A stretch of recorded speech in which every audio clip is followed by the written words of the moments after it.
Hey everyone, I'm going to be doing a series of videos about SHTF cooking or prepper recipes, and I'm going to put some of these things that we all have to use. Today I'm going to do a prepper breakfast, and basically this is everything that I've got that would be used or that I would be able to use in some sort of SHTF or disaster situation.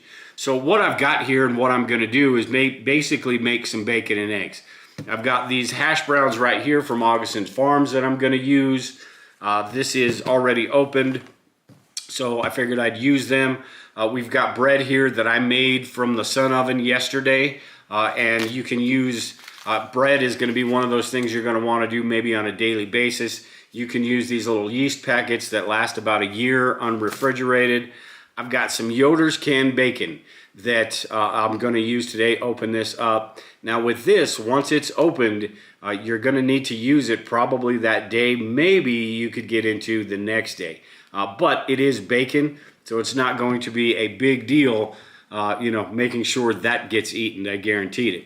One thing on this bacon is I know a lot of people look at the price and they go, oh no, I'm not doing that. But according to, if you were to get the pre-cooked bacon, about 4 of those is equal to what's in one of these cans.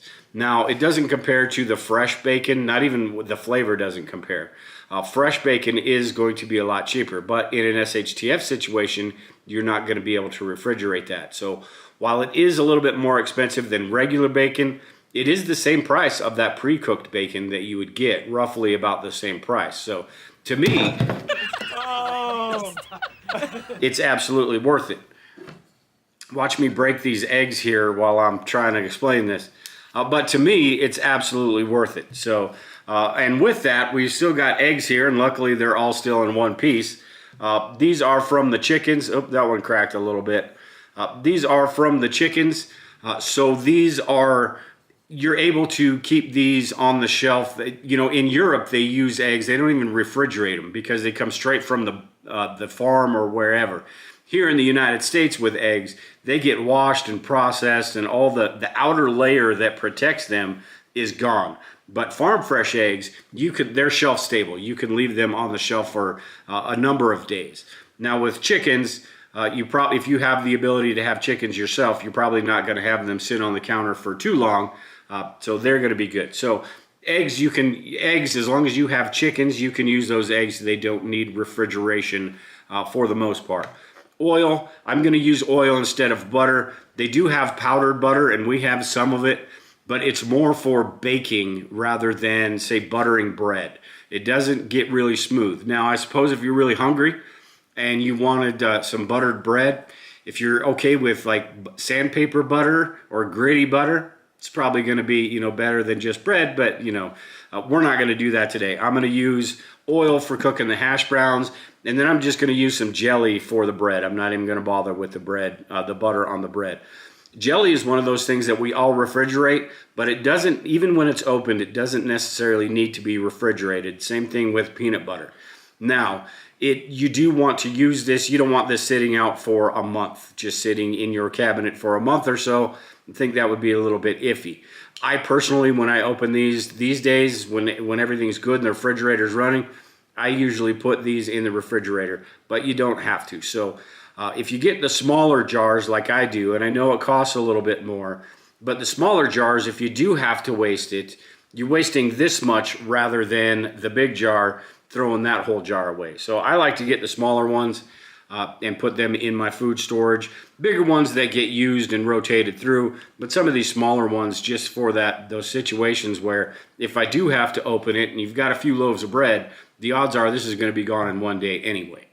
Along with that too, I've got this milk that it's sort of in between. It's not as good as regular milk, but it's better than powdered milk. And these are, you can put them on the shelf, I believe for a year. But if they're not cold, it's not the greatest. This is actually cold because I just pulled it out of my refrigerator. But in an SHTF situation, it's probably not going to be cold. So I'm not so sure about drinking this. I'll wait and see. I'll let this get a little bit warm and then we'll see how that tastes. But I'm not so sure about this. But in bowls of cereal, things like that wouldn't be too bad. And again, if you're really hungry, it's going to taste a whole lot better than a bowl of cereal or a glass of water or something like that. So,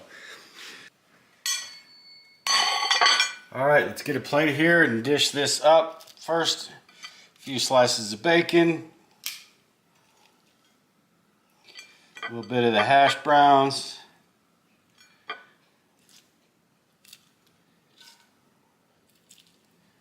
both of the eggs,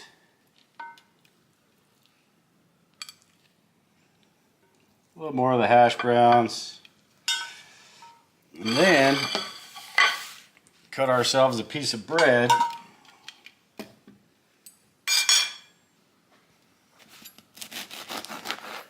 I don't like the ends.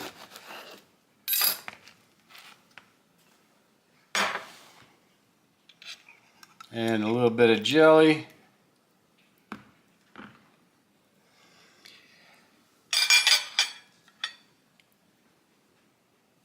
And there you have pretty damn good breakfast right there.